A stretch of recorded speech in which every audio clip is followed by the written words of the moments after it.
മനുഷ്യനോട് തല്ലുവിളിക്കില്ല. ഒഴിഞ്ഞു പോകണ്ടെന്ന് പറഞ്ഞത് കൂട്ടത്തോടെ എല്ലാത്തിനെയും കൊല്ലാൻ വേണ്ടിയായിരുന്നല്ലേ?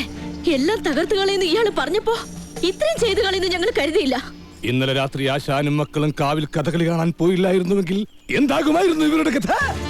എന്നും ഈ വരാന്തയിൽ കിടന്നുറങ്ങിയിരുന്നു ഞാൻ. ഒരിറ്റു സ്നേഹത്തിന് വേണ്ടി നടത്തറ വാസന്തിയുടെ വീട്ടിൽ പോയില്ലായിരുന്നുവെങ്കിൽ എന്താകുമായിരുന്നു എന്റെ കഥ?